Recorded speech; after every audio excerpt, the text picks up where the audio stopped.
안녕하세요. NC스코리아 미케니컬 관련된 부분에서 지원을 맡고 있는 최장훈 차장입니다.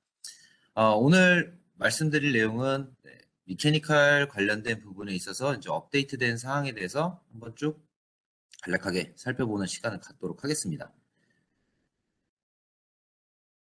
진행하는 순서는 다음 보시는 것처럼 미케니컬 어플리케이션의 주요 업데이트, 메싱, 포스트 프로세싱, 죄송합니다.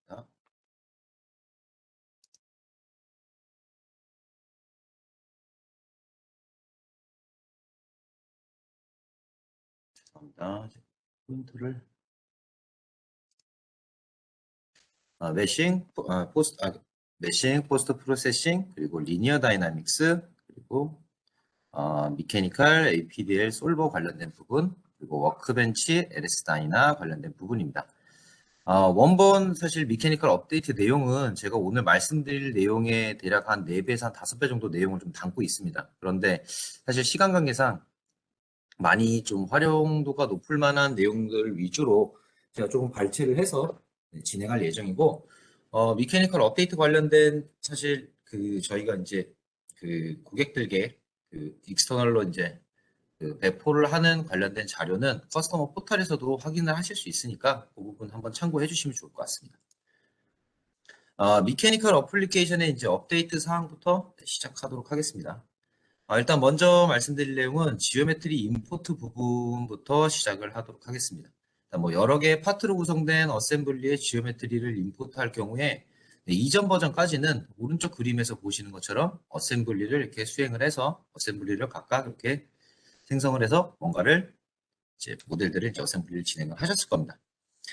임포트할 파트 파일마다 미케니컬 모델 이제 컴포넌트를 이제 사용해서 어셈블리 수행을 하셨을 텐데 2022 R1부터는 이제 좌측 그림에서 보시는 것처럼 보다 조금 쉽고 통합된 접근 방법으로 어셈블리를 수행을 하실 수가 있습니다. 그래서 하나의 이제 컴포넌트로 통합 관리하는 방식을 활용할 수 있다고 보시면 좋을 것 같습니다. 그래서 이제 이전 버전, 그러니까 우측에 있는 그림들이 계속 이제 이전 버전에서 활용했던 방법들인데, 이제 우측 그림에서는 이제 각 컴포넌트에서 뭐 각각 이제 지오메트리 파트들을 임포트를 하고, 그리고 메쉬를 수행을 한 다음에 마지막에 이렇게 뭐 스태틱 스트럭처럴 이런 부분에서 이제 어셈블리를 진행하는 방식을 사용을 했습니다. 이제 그러다 보니까 어셈블리를 진행하기 전에 항상 메쉬를 생성을 하고 그 메쉬가 생성되는 그 시간을 기다려야 하는 이런 이제 뭐 상황이 항상 발생을 했습니다. 근데 이제 2022 R1부터는 일단 먼저 어셈블리부터를 수행을 하고 어셈블리에 대한 뭐 파트 트랜스포메이션 이런 부분들을 모두 수행을 한 다음 그 다음에 이제 메쉬를 진행하고 그리고 해석을 진행하는 방식을 사용을 하기 때문에 기존 방식보다 어셈블리하는 시간을 훨씬 더 단축시킬 수 있는 이런 장점을 가지고 있습니다. 그래서 이제 우측 그림에서 보시는 것처럼 기존에 이제 각 파트에 대한 트랜스포메이션 사항들을 이제 워크벤치 환경에서 진행하고 확인하는 방식이었다면 현재는 좌측 그림처럼 이렇게 좀 작게 보이긴 하지만 임포트한 지오메트리의 디테일스 창 아래에서 이렇게 뭐 로테이션이나 아니면 그, 그 X방향, Y방향, Z방향에 대한 어떤 트랜슬레이션 이런 부분들을 설정하실 수가 있습니다. 그리고 이제 우측 그림에서 보시는 것처럼 이제 아웃라인 트리 아래 이전 버전에서는 못 보셨을 겁니다. 2022 R1 버전부터는 이렇게 지오메트리 임포트라고 하는 이런 어떤 오브젝트가 새롭게 생성이 되었습니다. 새롭게 이제 나타나게 될 겁니다. 지오메트리 임포트 오브젝트 하위에 가장 첫 번째 지오메트리는 워크벤치에서 이제 뭐 지정한 지오메트리라고 하고 그리고 프라이머리 소스라고 얘기를 명시를 하고 있습니다. 이 지오메트리 이름의 이제 우측에는 컴포넌트 시스템이 어떤 번호다라고 하는 것을 이렇게 보여주고 있죠. 이런 부분들이 이제 명시가 되고 이 지오메트리는 워크벤치에서 임포트하거나 아니면 스페이스 클레임에서 생성한 어떤 지오메트리로 의미를 하고 있습니다. 그래서 컴포넌트 시스템에서 보시는 그림에서는 이렇게 A3에 해당하는 이 지오메트리 셀로부터 가지고 온 어떤 지오메트리다라고 해서 이렇게 표시를 하고 있고요. 그리고 어셈블리에 뭐 필요한 다른 어떤 추가적인 파트들은 add geometry import 이렇게 add geometry import라고 하는 기능을 이용해서 추가를 하실 수 있습니다. 뭐 리본 탭 메뉴에서 선택을 하실 수도 있고요. 아니면 아웃라인 트리에서 마우스 우클릭해서 파트를 추가하실 수도 있습니다. 이때 추가된 지오메트리는 지오메트리 임포트 오브젝트 아래에 이렇게 하나씩 하나씩 새롭게 생성이 되고 이제 이거를 이제 세컨더리 임포트라고 명시를 하고 있습니다. 그 세컨더리 지오메트리를 추가할 때 임포트 옵션들을 선택을 하실 수가 있는데 프라이머리 소스로 이제 가지고 오는 지오메트리 같은 경우는 워크벤치에서 지오메트리 셀의 프로퍼티에 설정을 하실 수 있고 세컨더리 지오메트리 같은 경우는 이제 임포트 할 때 이렇게 파일을 선택을 할 때마다 베이직, 어드밴스드 탭으로 다양한 이제 임포트를 할 때 사용을 할 수 있는 이런 옵션들을 선택을 하실 수 있으니까 좀 참고하시면 좋을 것 같습니다. 그리고 이제 리로드 기능을 사용을 하게 되면 이전에 임포트를 했던 지오메트리를 기존에 한번 설정을 했던 바로 앞장에서 보셨던 그런 여러 가지 설정 옵션들이죠. 임포트 할 때 사용을 하는 그 옵션들을 뭐 추가적으로 다시 한번 설정하지 않고 그냥 바로 불러올 수 있는 기능을 사용을 하실 수 있고 이런 세컨더리 소스 임포트된 어떤 지오메트리들은 딜리트 기능을 이용해서 해당 파트를 삭제를 할 수 있는 기능도 제공을 하고 있습니다. 네, 여기까지가 지오메트리 임포트에 관련된 부분이고요. 이제 뭐 다른 이제 조금 하나의 어떤 뭐 여러 가지 개별적인 어떤 업데이트 기능들 몇 개를 좀 더 살펴보도록 하겠습니다. 이제 뭐 컨텍 쉘 엘리먼트 스코핑이라고 하는 제목으로 되어 있는데요. 3차원 쉘 요소에 대한 접촉을 정의할 때 컨텍 및 타겟에 대해서 엘리먼트를 직접 선택을 해서 적용할 수 있는 기능이 추가가 됐습니다. 기존에는 이제 지오메트리를 항상 선택을 해야 됐죠. 그래서 이제 불필요한 어떤 요소들도 접촉 영역에 선택이 되어야 했었는데 이런 부분을 이제 사용자가 선택한 엘리먼트만 접촉 조건에 사용할 수 있도록 이런 부분들이 조금 개선이 이루어져 있습니다. 그리고 이제 PCB 워피지 해석을 진행을 할 때 보통 트레이스 매핑 방법을 저희가 뭐 많이 소개도 드렸고 뭐 이런 부분들 많이 사용을 하시는 걸로 알고 있습니다. 그래서 이 방법을 사용을 할 때 보통은 솔리드 요소에 대해서 사용을 하실 텐데 솔리드 요소로 트레이스 매핑 방법을 이용해서 워피지 해석을 진행하는 경우 생각보다 해석 시간이 다소 많이 소요되는 뭐 이런 경우들도 많이 있을 겁니다. 특히나 매핑을 잘하기 위해서는 메시 사이즈나 아니면 레졸루션 사이즈 이런 부분들도 많이 조절을 해서 이제 사용을 해야 되는 부분들이 있으니까요. 그런데 이제 2022 R1 버전에서는 이제 트레이스 매핑 방법을 솔리드 쉘, 즉 쉘 기반의 어떤 요소 타입이라고 보시면 좋을 것 같습니다. 형상은 솔리드처럼 보이나 실제로 포뮬레이션이나 해석을 진행하고 결과는 이제 쉘 형태로 보는 이런 요소에도 적용할 수 있도록 기능 향상이 조금 이루어졌습니다. 그래서 트레이스, 뭐 다이렉트릭 재료 아니면 트레이스 데이터를 각 레이어별로 적용을 해서 해석을 진행을 하게 되고요. 당연히 솔리드 요소 대비 이제 해석 시간이 훨씬 더 짧아지는 그러나 이제 해석 결과는 그래도 어느 정도 정확도는 이제 잘 유지를 할 수 있는 그런 형태의 해석 방법에 대한 개선이 조금 이루어져 있습니다. 그리고 이제 미케니컬 어플리케이션에서 이제 마지막으로 말씀드릴 내용은 미케니컬 어플리케이션의 윈도우 타이틀에 조금 변화된 부분입니다. 사실 요거는 이제 제가 사용을 하면서도 약간 조금 불편하거나 헷갈리는 부분들 중에 뭐 하나라서 사실 조금 추가를 했습니다. 약간 개인적인 의견이 좀 들어간 부분인데 보통은 이제 여러 개의 시스템이 연결되어서 그 미케니컬의 어떤 해석에 대한 컴포넌트가 구성되어 있는 경우 이렇게 표시가 됩니다. 항상 멀티플 시스템 이렇게만 표시를 했었는데 이제 여러 개의 미케니컬을 이제 뭐 이전 버전까지는 이제 여러 개의 미케니컬을 막 띄워놓고서 해석 모델을 검토하고서 하다 보면 멀티플 시스템이라고 하면 도대체 워크벤치에서 어떤 컴포넌트들이 연결되어 있는지 이런 부분이 조금 헷갈리는 이런 현상들이 조금 사실은 있었습니다. 그래서 이제 이런 부분들에 있어서 이제 멀티플 시스템이라 표현하지 않고 이 미케니컬 어플리케이션이 정확하게 연결이 되어 있는, 즉 관련이 되어 있는 시스템이 어떤 거냐. 그래서 시스템 뭐 B, C, D, E 하나하나씩 모두 다 구분해서 표현을 해주는 이런 기능이 좀 이제 개선이 되어서 사실 이제 연관된 미케니컬이 워크벤치 상에서 어떤 컴포넌트인지 쉽게 찾을 수 있도록 좀 개선이 되었다고 보시면 좋을 것 같습니다. 네, 다음 업데이트 사항은 이제 메시와 관련된 부분입니다. 여기서 이제 먼저 말씀드릴 내용은 쉘 매싱에 관련된 부분으로 삼각형 요소, 그러니까 쉘 매시를 할 때 삼각형 요소를 최소한으로 생성시키고 시키는 뭐 이런 부분과 이제 퀄리티 매트릭에 관련된 부분입니다. 네, 배치 커넥션이라고 하는 메시 디테일 항목에서 선택을 할 수 있는 기능인데 이제 쿼드 요소들, 즉 사각형 요소들을 생성을 할 때 삼각형 요소의 생성을 얼마나 최소화해서 요소를 생성을 할 건지 이런 부분에 대해서 선택하는 옵션이라고 보시면 좋을 것 같습니다. 그래서 선택할 수 있는 옵션은 none이나 아니면 컨서버티브, 어그레시브. 이제 밑으로 아래로 어그레시브로 가면 갈수록 삼각형을 최대한 적은 개수로, 그러니까 삼각형을 최대한 만들지 않는 이런 방향으로 요소를 생성하는 어떤 형태라고 보시면 좋을 것 같고요. 여기에서는 이제 뭐 명시한 건지 뭐 어떤 특정 경우에 있어서는 대략 80% 정도까지 삼각형 요소의 생성을 줄일 수 있다라고 얘기를 하고 있습니다. 그리고 새로운 이제 퀄리티 매트릭, 메쉬 퀄리티를 이제 확인을 하는 이제 어떤 방법들이 좀 몇 가지 추가되었다라고 얘기를 하고 있고, 이거는 뒤에서 다시 한번 말씀을 드리도록 하겠습니다.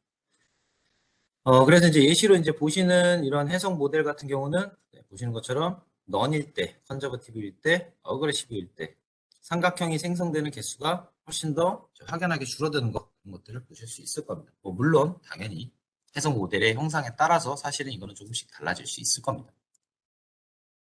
다음은 이제 웰드 매싱에 관련된 개선 사항인데, 웰드 매싱과 관련된 사항은 사실 사용자 편의성 부분과 조금 관련이 있다고 보시면 좋을 것 같습니다. 그래서 이제 웰드 워크시트에서 여러 개의 행을 한 번에 선택해서 한 번에 작업을 수행한다든지, 아니면 특정 항목들을 선택해서 새로운 웰드 컨트롤러 구분해서 조금 관리할 수 있는 기능들이 추가되었습니다. 그리고 이제 웰드 컨트롤 오브젝트를 선택하게 되면 해당되는 웰드가 이제 어노테이션과 함께 이렇게 하이라이트 돼서 이제 이 부분이 어딘지 이렇게 눈으로 확실히 이제 구분할 수 있게 하는 기능들이 개선되었고요.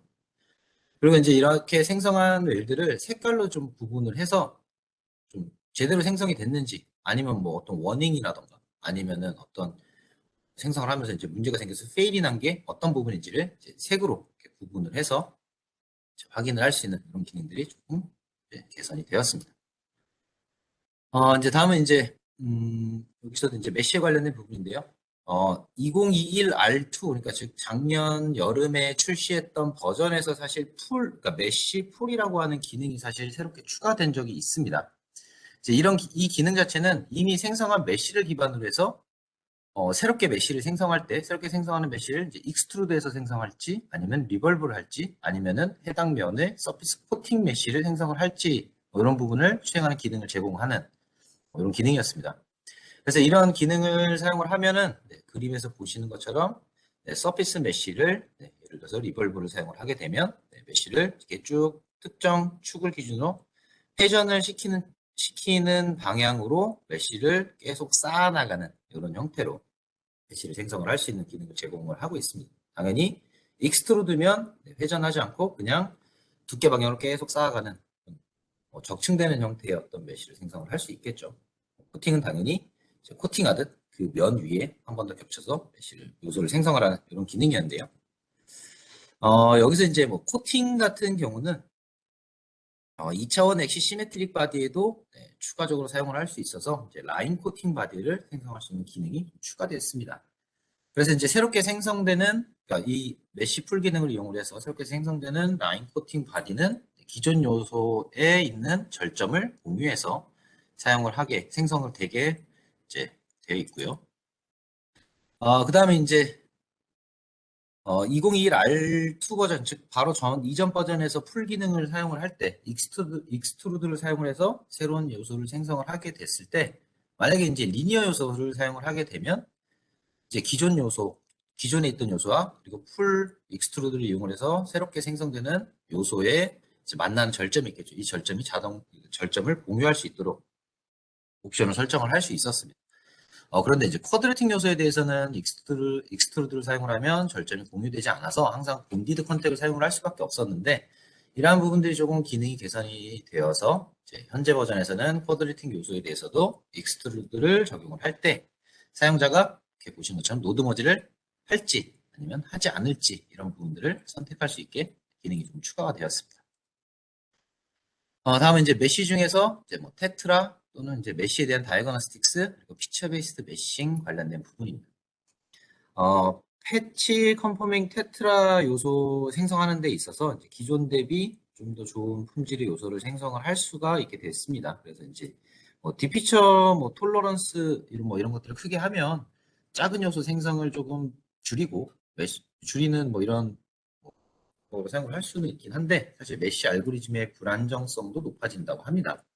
그런데 이런 불안정성에 대한 개선을 이번 버전에서 좀 진행이 됐고, 우측 그림에서 보시는 것처럼 크고 품질 좋은 테트라 요소를 생성을 할 수 있게 되었다고 얘기를 하고 있습니다. 이런 개선점 같은 경우는 특히 이제 익스플리시트 해석을 할 때 큰 장점이 될 수 있을 겁니다. 그리고 이제 메시 생성을 할 때 슬라이드 위쪽 그림 보시는 것처럼 이렇게 뭐 에러, 뭐 워닝, 아니면 뭐 에러가 나타났을 때 이런 거 많이 보셨을 거예요. 메시 생성하실 때. 그리고 이 메시에 대해 에러에 대해 에러 메시지에 대해서 마우스 클릭을 하시면 어디가 문제가 생긴 지오메트리인지 쇼 프로블레마틱 지오메트리 클릭을 하면 해당 지오메트리를 확인하실 수 있었죠. 여기서 이제 하나 메뉴가 좀 더 추가됐습니다. 쇼 인터섹팅 서피스 메시라고 하는 부분인데 이 기능을 사용을 하게 되면 이제 뭐 어떤 교차된 서피스 메시를 만들었는데 뭐 서로 이제 막 교차되고 있는 부분들 이런 부분들도 좀 추가할 수 확인할 수 있게 지오메트리 상에서 확인할 수 있게 할 수 있는 이런 기능들이 좀 추가가 됐고요.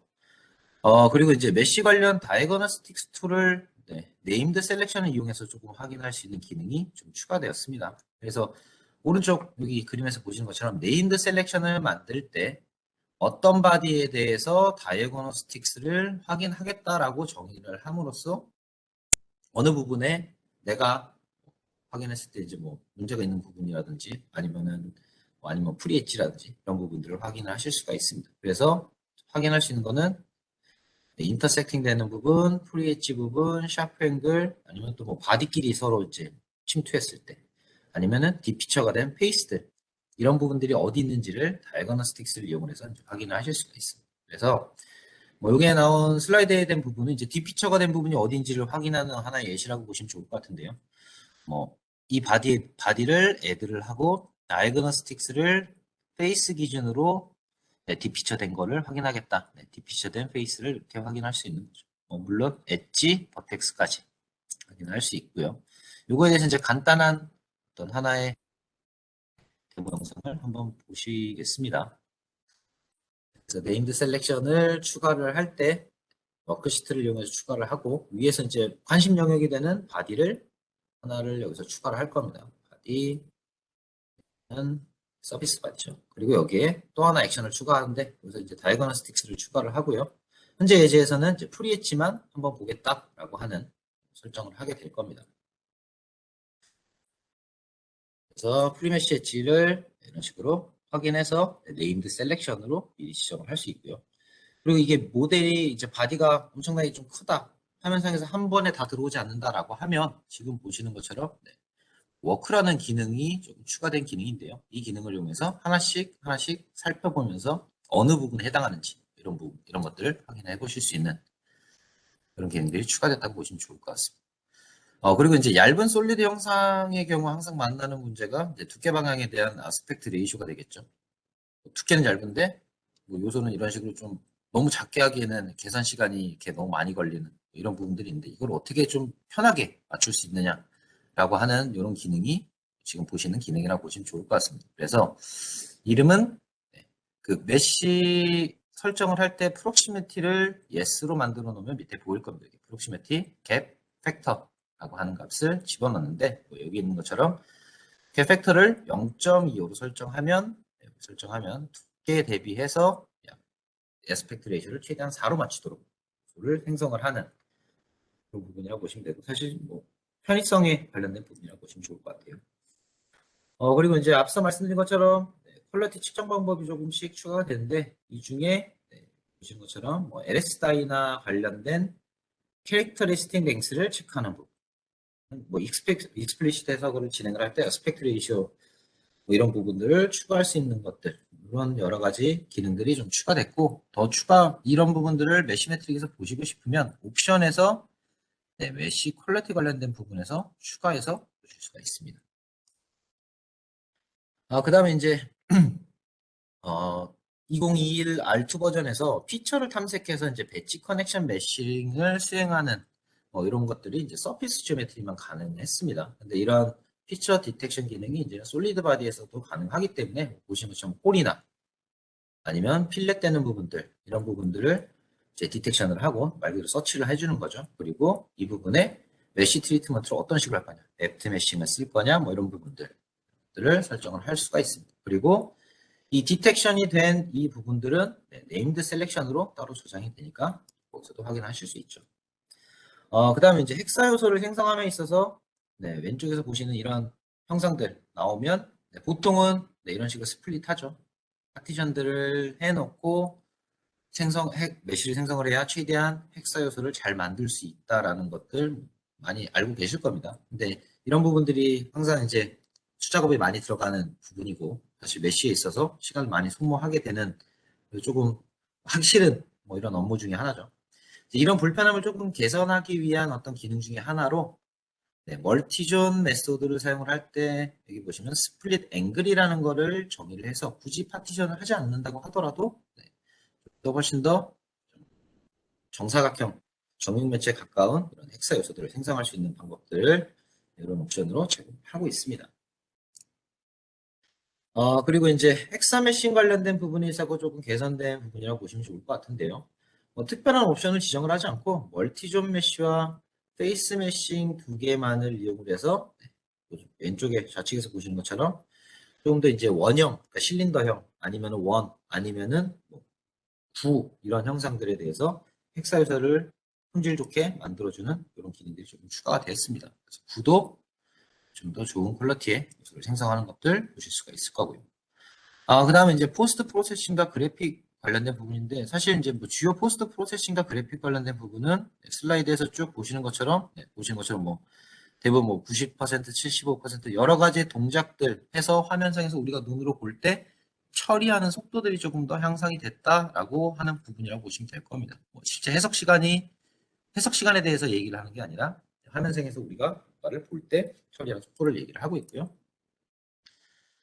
그리고 이제 모든 해석 결과나 모델 또는 이제 뭐 디스플레이 모드에 대해서 지원하는 게 아니긴 하지만 대부분의 결과를 이제 애니메이션을 보고자 했을 때 애니메이션을 처음에 클릭을 하게 되면 애니메이션을 읽어드리고 이제 그러니까 자연스럽게 돌아가기 전까지 시간이 좀 많이 걸리는 거 확인해 보셨을 거예요. 모델이 크거나 하면 여기까지 오는데 조금 시간 많이 걸리고 한 번 쭉 다 읽고 나면 그 다음에 스무스하게 애니메이션을 보실 수 있는 이런 것들을 보셨을 텐데 애니메이션 모드에서 이제 엑셀러레이트라고 하는 기능이 좀 추가돼서 이 기능을 사용을 하시면 좀 더 빨리 애니메이션을 확인할 수 있는 즉 적은 메모리로 빨리 확인할 수 있는 이런 기능을 추가적으로 제공을 하고 있습니다. 다음은 이제 리니어 다이내믹스 관련 업데이트 사항이고요. 리니어 다이내믹스 같은 경우는 이제 커플드 필드 스태틱 컴포넌트 프로퍼티에서 어떤 피직스를 커플링 할 건지 선택해서 피에조 일렉트릭 즉 일렉트릭 해석이랑 네, 어쿠스틱 이 두 개가 추가가 됐습니다.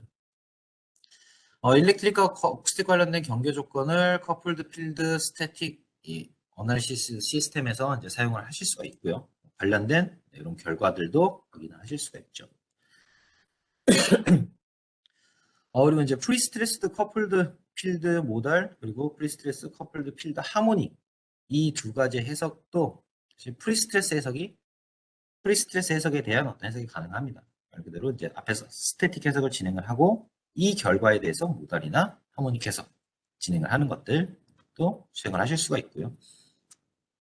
뭐 스트럭처럴 어쿠스틱, 뭐 스트럭처럴 메케니컬, 어쿠스틱과 뭐 피에조 일렉트릭 이런 해석 조합들을 이제 프리스트레스 커플드 해석에서 진행을 할 수 있고 이전 해석에서 선택한 피직스 영역이 자동으로 이후에 연결되는 프리스트레스 커플드 해석에서 사용이 되게 될 겁니다.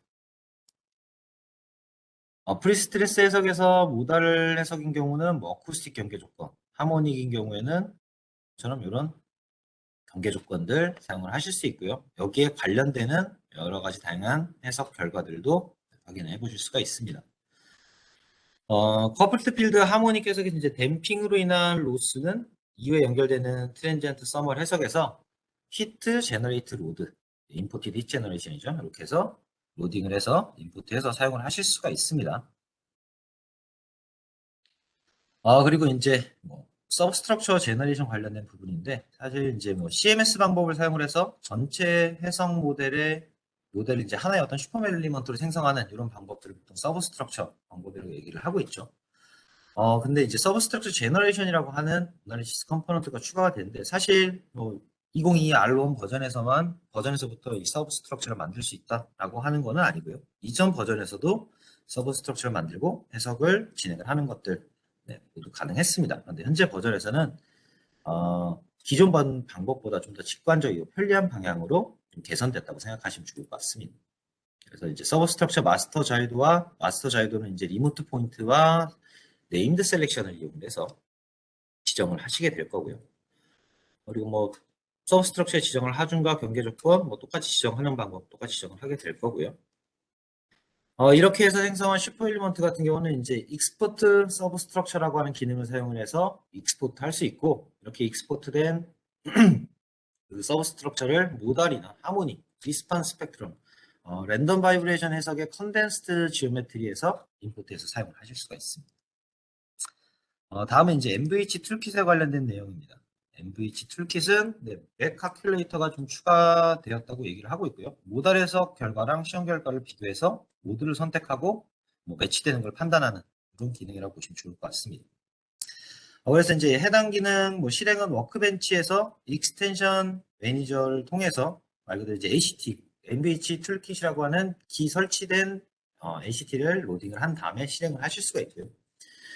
해당 기능은 이제 댐핑이 적용이 되지 않은 모달에서 결과에 대해서만 사용을 할 수 있고, 실행 후 사용할 수 있고, 이제 실행을 하면 화면에서 보시는 이 화면을 미케니컬에서 보실 수가 있을 겁니다. 그래서 뭐 프리퀀시 워크시트나 UMV 노드 워크시트, 노드 애니메이션, 웹테이블 이런 것들 확인하실 수가 있고요. 맥과 프리퀀시 값을 기초로 해서 해석 결과랑 UMV 결과에 모드 페어링을 자동으로 수행을 하고 이런 이제 사용자가 이렇게 맥 테이블로 확인하실 수 있죠. 그리고 맥 값이랑 거기에 해당되는 오차가 얼마만큼인지 이런 것들을 확인하실 수 있고 이 2D 맥 테이블에서 앞에서 보셨던 이 특정 사각형들 것들을 클릭을 하시게 되면 여기에 해당되는 해석 결과랑 UMV 데이터에 대한 애니메이션을 동시에 놓고 확인해 보실 수 있습니다. 다음은 이제 솔버 관련된 부분인데요. 솔버 관련된 부분에서는 사실 크게 두 가지에 대해서 말씀을 드릴 텐데, 하나는 뭐 하이브리드라고 하는 방식이 새롭게 추가됐다. 기존에 있던 SMP, DMP 말고 하이브리드. 그리고 또 하나는 버전업이 되면서 해석 속도가 조금 더 해석하는 이제 솔빙되는 속도가 좀 더 빨라졌다라고 하는 두 가지 관점에서 보시면 좋을 것 같아요. 이제 SMP, DMP 그리고 하이브리드라고 하는 건데, 보통은 SMP 방식은 메모리를 여러 개의 CPU가 쉐어해서 사용하는 방식이고요. DMP는 각 CPU마다 메모리를 일정 부분 할당해 놓고 해석을 진행을 하는 방식입니다. 보통은 클러스터 시스템은 DMP 방식을 많이 사용을 하고 있습니다. 근데 여기서 이제 하이브리드, 보시면 SMP와 DMP를 약간 섞어 놓은 그런 형태라고 보시면 좋을 것 같아요. 그래서 이렇게 하이브리드 시스템, 하이브리드 방식을 사용을 하게 되면 지금 여기가 이제 오픈MP 스레드라고 하는 부분인데, 여기에 뒤에 메모리 밑에 붙어 있는 CPU 개수가 NT 숫자 D라고 생각을 하시면 될 것 같습니다. 그래서 NT 뒤에 있는 숫자가 늘어나면 늘어날수록 실제로 필요한 메모리가 현격하게 줄어드는 형태가 이런 결과가 나왔다라고 합니다. 물론 뭐 모든 게 다 장점이 있을 수만은 없겠죠. 여기서 말하는 이제 큰 장점은 사실 동일한 코어를 사용을 함에 있어서 하이브리드 타입의 이 개수를 늘리면 늘릴수록 메모리 사용량이 사실 현격히 줄어듭니다. 처음에는 대략 뭐 한 6,500기가, 6,600기가 정도 필요했는데 NT4 동일한 코어를 사용을 했지만 사실 훨씬 더 적은 양의 메모리를 사용을 하죠. 근데 뭐 여기엔 단점은 약간의 해석 속도의 어떤 감소가 발생할 수 있다라고 하는 부분인데, 뭐 이거보다 지금 뭐 피지컬 메모리를 훨씬 더 적게 사용하는 경우가 생각보다 큰 장점이 될 수는 있을 겁니다. 그 다음은 이제 뭐 일반적인 해석에 대해서 속도도 충분히 향상이 되었다고 얘기를 하고 있습니다.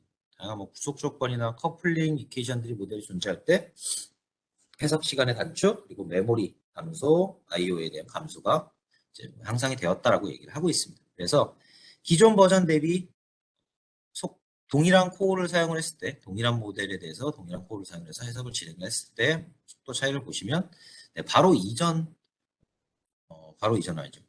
19.2 버전, 2020 버전, 2022 버전 약 한 2년 텀을 두고 해석 속도가 많이 향상된 것들을 좀 확인해 보실 수가 있습니다. 그리고 이제 해석을 진행을 할 때 버전에 따라서도 필요한 메모리 양도 사실 코어가 증가하면 증가할수록 사실 더 많은 메모리를 사용을 할 텐데, 이 필요한 메모리도 줄어든 것들을 하실 수가 있습니다. 그리고 이제 마지막은 워크벤치 LS 다이나 업데이트 사항에 대해서 말씀드리겠습니다. 네, LS 다이나에서는 뭐 임포티드 디스플레이스먼트 기능을 이제 사용을 할 수 있게 되었다라고 얘기를 하고 있습니다. 그래서 이를 통해서 해석 초기에 외부에서 이제 불러온 뭐 강제 변이를 부여하는 등의 이런 해석들을 진행을 할 수 있고, 아니면은 또 뭐 사용자가 뭐 변형된 메시를 가지고 있는 경우 폼 어플리케이션에서 레퍼런스 지오메트리를 지정하는데 또 사용을 하실 수가 있는 기능들이 이제 조금 개선이 되었다고 보시면 좋을 것 같습니다. 그래서 이 앞서 말씀 이러한 옵션들을 이제 두 가지로 지정을 하실 수가 있는데, 첫 번째는 바운더리 프리스크라이브드 파이널 지오메트리 이 부분이고요. 다른 하나는 이니셜 폼 레퍼런스 지오메트리입니다. 첫 번째 바운더리 프리스크라이브드 파이널 지오메트리 같은 경우는 그 선택한 어떤 절점이 초기 위치에서 임포트된 디스플레이스만큼 이동을 하도록 하는 뭐 이런 해석 방법이라고 보시면 좋을 것 같아요. 보통 뭐 미케니컬에서 일반적으로 디스플레이스먼트 임포트에서 사용을 할 때도 뭐 이런 방식으로 사용을 하게 되죠. 그리고 이제 두 번째 방법은 이니셜 폼 레퍼런스 지오메트리라고 하는 방법인데, 폼 머티리얼이 사용이 됐을 때만 선택할 수 있다고 합니다. 그래서 해석에 사용할 메쉬는 변형된 형상에 대한 메쉬를 해석에 사용을 하고, 익스터널 데이터를 이용을 해서 인풋하는 이 어떤 뭐 디스플레이스먼트 데이터는 변형되기 전 형상에 대한 절정 위치를 가지고 와서 해석을 진행을 하는 이런 방식이라고 얘기를 하고 있습니다. 이렇게 해서 인포티드 디스플레이스먼트를 바운더리 프리스크라이브드 파이널 지오메트리, 즉 내가 강제 변이를 이만큼 주겠다라고 설정을 해놓고 해석을 하는 뭐 하나의 어떤 간단한 예시라고 보시면 좋을 것 같습니다. 그래서 초기 사람 이제 턱이 최종적으로 이렇게 이동을 했을 때 헬멧에 있는 끈에 얼마만큼의 어떤 뭐 하중이 걸리는지 뭐 이런 것들 확인할 때 사용할 수 있다라고 하는 뭐 하나의 예시라고 보시면 좋을 것 같고요. 그 다음에 이제 플런트의 온도 결과를 1A로 이제 LS 다이나로 전달을 해서 LS 다이나에서 해석을 진행을 할 수 있는, 즉 바디 템퍼러처로 입력을 하고 구조 해석을 진행을 하는 그런 형태가 업데이트 되었다고 얘기를 하고 있습니다. 그 다음에 이제 재료에 관련된 부분인데, 폼과 패브릭에 관련된 4개의 재료 물성을 추가적으로 워크벤치에서 사용을 할 수 있고, 이런 데이터들은 직접 수치를 입력해서 만드실 수도 있지만, 아니면 그 LSI의 키 파일을 직접 임포트해서 적용을 하실 수도 있습니다. 이렇게 추가된 4개의 재료 같은 경우는 이제 뭐 로드 커브나 아니면 뭐 테이블 데이터 등 뭐 여러 가지들을 이제 불러올 수 있고요. 어디셔널 태블러 데이터에는 그 외에 뭐 다른 뭐 필요한 데이터를 이런 식으로 추가가 돼서 볼 수 있습니다. 그런데 이제 뭐 아쉽게도 아직 LS타인에서 지원하는 모든 옵션 카드에 대해서는 아직까지는 이제 워크벤치에서 바로 이렇게 불러오는 거를 이제 지원을 하지는 않고 있습니다. 그다음에 이제 프로넷 시리즈 관련된 그런 텀들도 뭐 무늬를 빌린 오그덴, 염, 폴리노미얼, 아르다 보이스, 그리고 러버폼, 이런 머티리얼에서 적용할 수 있는 기능들이 개선이 되었고요. 마지막으로 2022 R1 버전에서는 R1 버전에서 기본으로 사용하는 LS다이나 솔버 버전은 12.1 버전이고요. 그리고 설치를 하시게 되면 시작 버튼 누르시고 NCS 2022 R1 클릭을 하시면 LS다이나 관련된 매뉴얼들을 여기서 한 번에 확인하실 수 있으니까 참고해 주시면 좋을 것 같습니다. 네, 여기까지가 메케니컬의 업데이트 관련된 사항에 대해서 이제 말씀을 드렸고요.